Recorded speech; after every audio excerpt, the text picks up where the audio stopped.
Hey guys, welcome to another video. This time we are exploring Wondabyne. There will be waterfalls, caves, blooming flowers, and even some hieroglyphs. So come along for the adventure. We're going to start this adventure off in Sydney Central before catching the train out to Wondabyne. We're then going to explore towards Pindar Caves and Waterfall, before then checking out Kariong Falls. And then after that we'll make our way towards the Aboriginal rock carvings and Gosford Glyphs. Pretty excited to make it to Wondabyne. It's actually Australia's only train station that has no road access.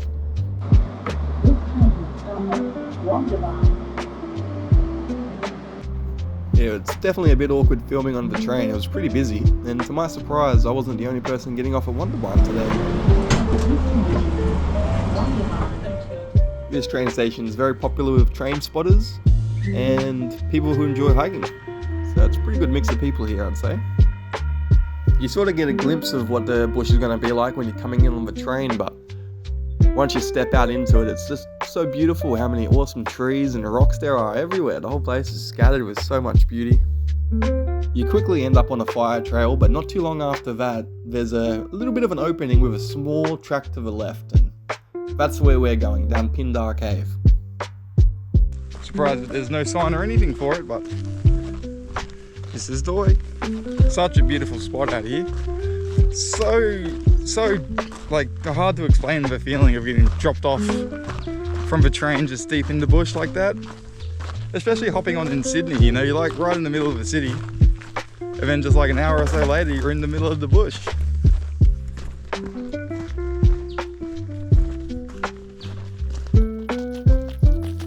These ants have been following the track for like 5 minutes now. I wonder where they're going. This is like one of the longest lines I've seen of ants ever. Yeah, pretty lucky that the ants were following the track, otherwise I never would have known just how far they were travelling. And I wonder if they were just doing it for food, or if they were like getting up and migrating or something. I just wish you could smell how fresh it is up here. The smell is amazing.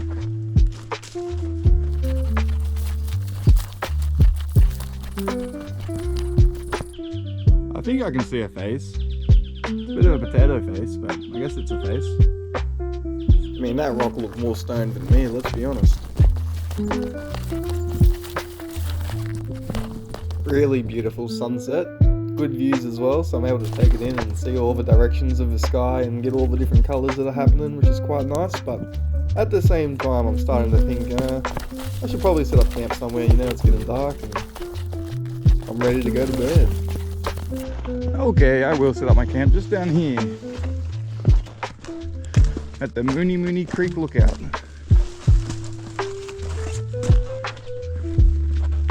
This will do me nicely. I think between this tree and this tree.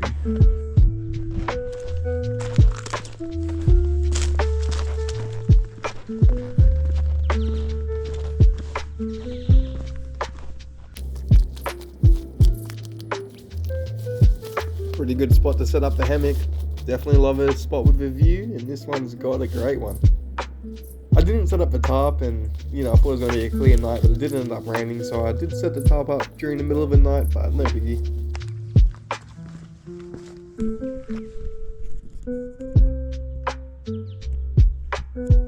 What a view.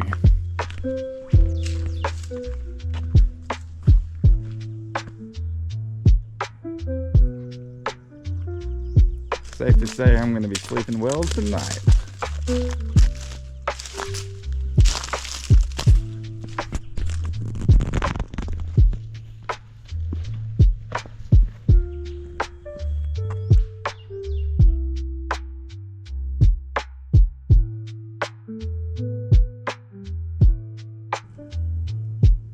Yeah, I had a nice little fire during the night.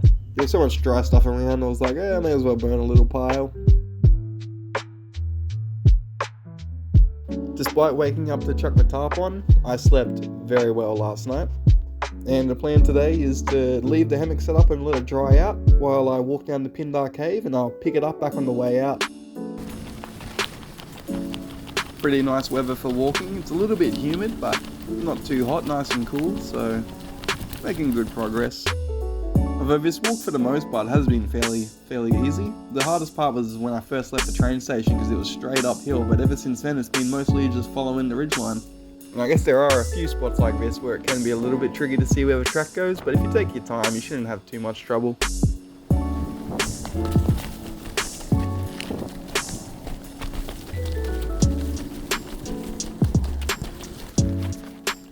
Luckily, even with a little bit of rain last night, this swamp section wasn't too bad, but yeah, and heavy rain, this place must get real messy. But once you make it up to here, that's when you know you're really close to the cave. And that's Pindar Cave, the first little glimpse you get. Really impressive cave. This thing is massive and so much room for people to camp in. I can imagine there's been so many great nights here.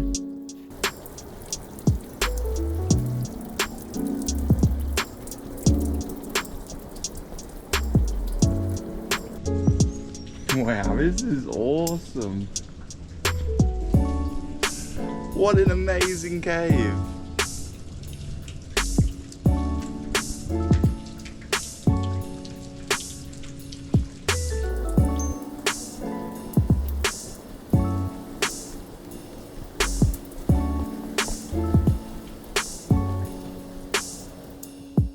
After having a little lunch break in the cave, I decided to go check out the waterfalls, which is just a small walk along.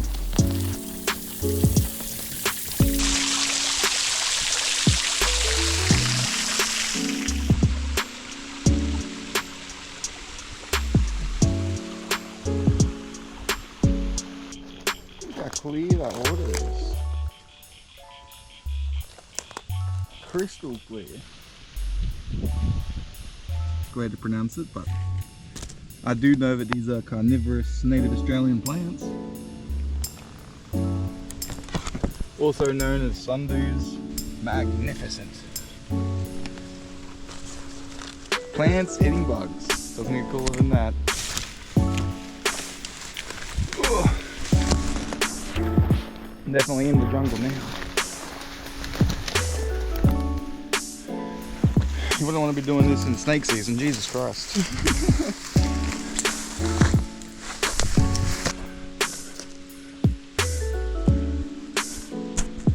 Oh, I feel like we're pretty much there. Whoa.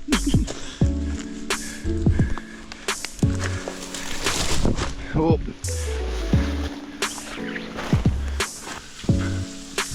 Wow.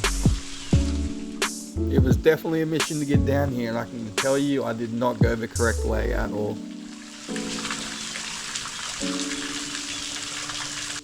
But these were some very peaceful waterfalls, and a pretty nice little spot. It feels like they're in like their own little private bowl.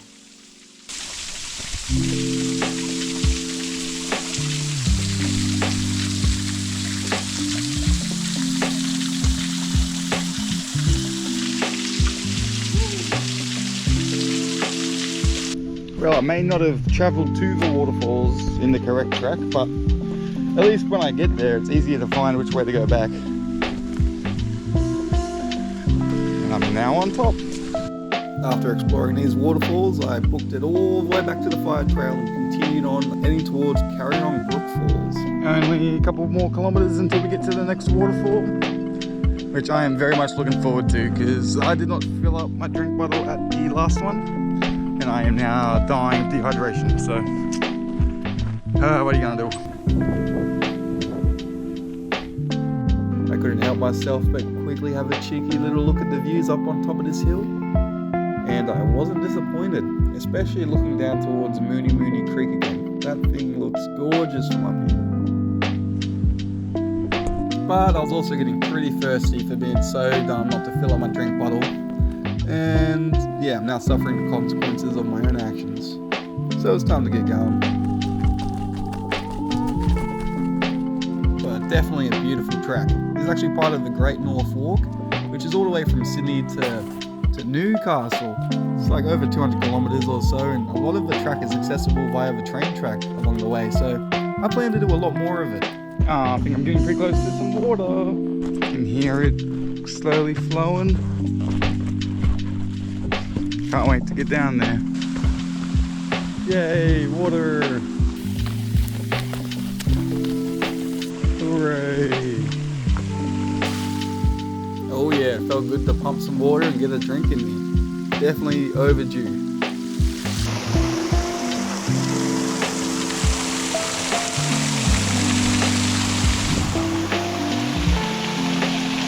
And after filling up my water there, it was just a short walk over to the next waterfall where I arrived just before sunset. So I didn't get much footage. I pretty much set up a hammock right in front of the waterfall and went to bed. Oh yeah, it's a bit late, but cooking the feed. Oh yeah, lamb steaks on the stove. Let's go. Going by the waterfall. I slept pretty well, not as good as the night before, due to the bloody moisture coming out the waterfall, and also the joggers that started jogging at like 5:30 in the morning. This place is a lot less remote than I thought it was, but still a good time.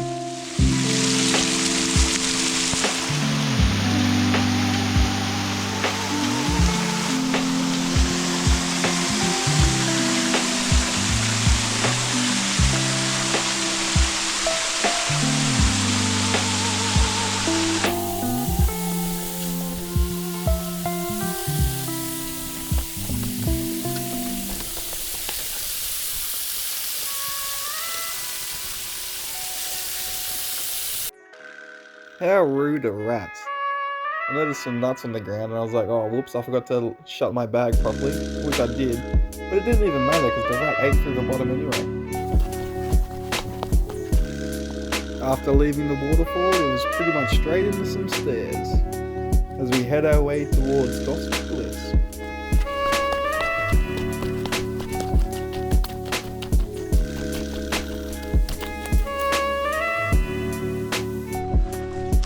Beautiful day. Yes, it was another nice and cloudy day, which makes for good walking. Got to smash the kilometers out. Today was a pretty easy day, but we leave the truck for a fair bit today. It's kind of a bit more of a choose your own adventure. I am a big fan of this track though. These stairs are very nicely well made.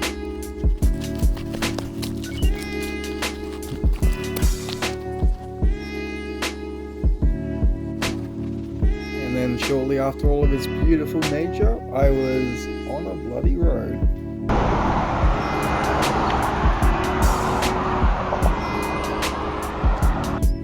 Luckily though, it was short-lived, and being in society does have its upsides.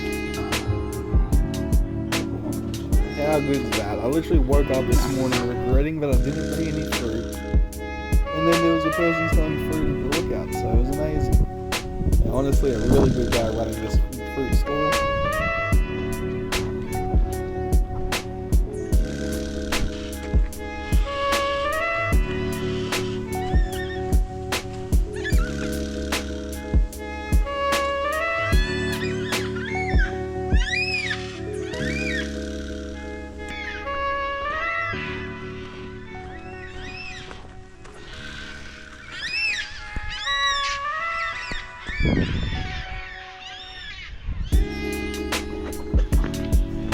Very awesome seeing black cockatoos, always a nice and special treat. And we're not too far away now from the Bulgandry Aboriginal art site area. Pretty cool spot with lots of Aboriginal rock carvings. Government officials say that they're about 200 years old, but they could be up to 10 times that age. It does make me wonder how they get these numbers though, especially afterwards when we take a look at Gosford Glyphs. Definitely some very cool carvings. The kangaroos have a funny look to me. It makes me wonder if they were traced or something. Something about them just don't look right. Man, look at this dude. Man, he's a funny looking dude. He's got some funny eyes. Funny looking little hat or something on his head. Pretty cool, pretty cool. Sure hope I don't get demonetized for showing this graphic content.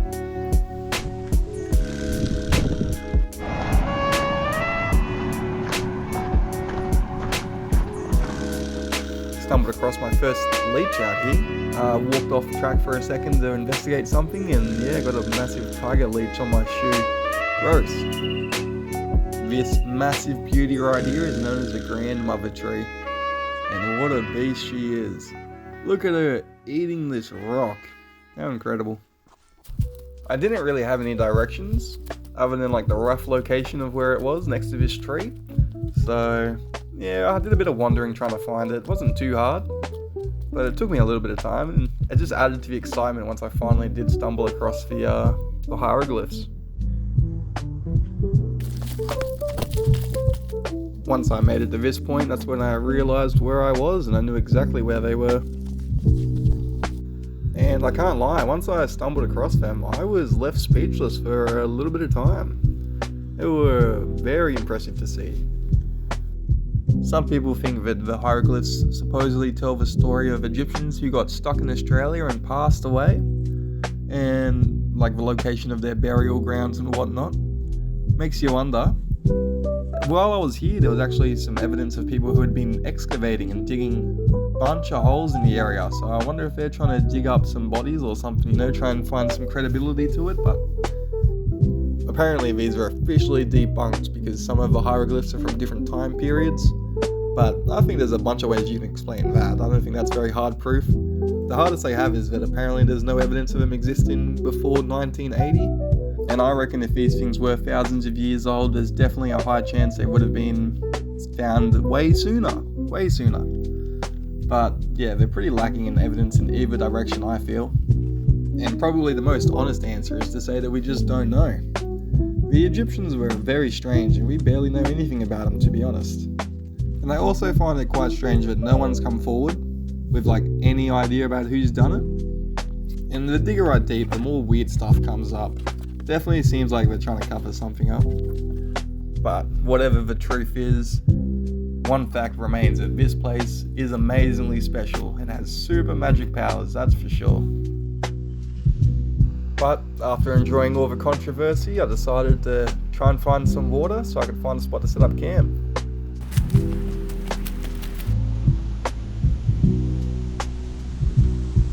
And after searching for a little bit, I stumbled across this wet rock. There we go. Now we've got a stick holding it up. And that is filling up quite quickly. And I'll probably camp here. Now that I don't have to continue on finding water, I can just relax. And relax I did. I set up the hammock, even with the tarp, because I knew it was going to be a little bit of rain tonight. So I was looking nice and cozy. Now that that's all set up, all that's left to do is cook myself a feed and go to sleep. Now I'm just cooking up some pasta. And we have successfully cooked ourselves some cheese and pasta. Woohoo! It was less rainy and more windy than I was expecting, but I still slept so well.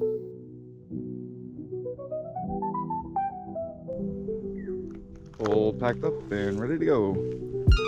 Just a short walk to the train station now. So, looking forward to that. Got to send it, you know. Alright, let's go.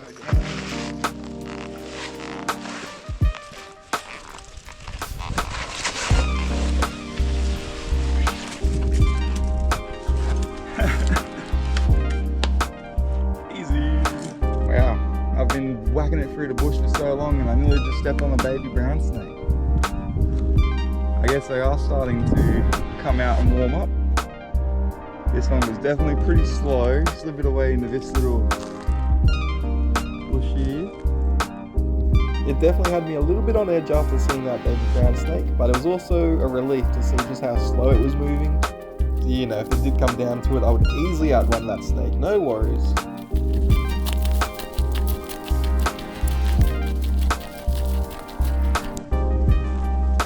This is a pretty good walk for what's just like a short little connecting trail.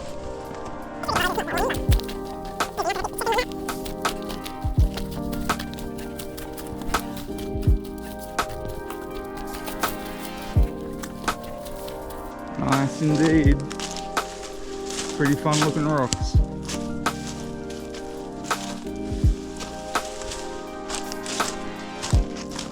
And look at the trees. Incredible.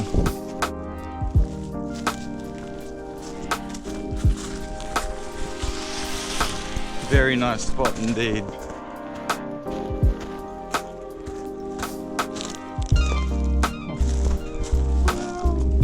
I wasn't expecting much of this little track because it didn't even have a name. It was just on my map as a little connection. But wow, even this was amazing with massive big trees and awesome looking rocks.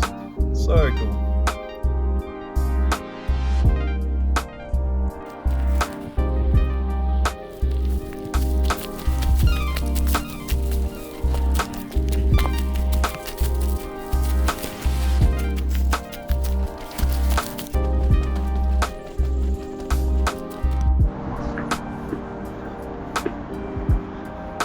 Finishing it off with some stairs. And we made it to the final destination, Tascott Station. Definitely an awesome adventure. Through and through, it was packed with so much good stops. I absolutely loved it. It was amazing. And yeah, such a good time of year to be out here with all the beautiful flowers. It was amazing. Well, thanks for joining me, everyone. Stay tuned for the next one, where it's going to be a bit more of a hectic adventure. We actually ended up getting rescued off Kosciuszko, so yeah, stay tuned for that. I'll see yous.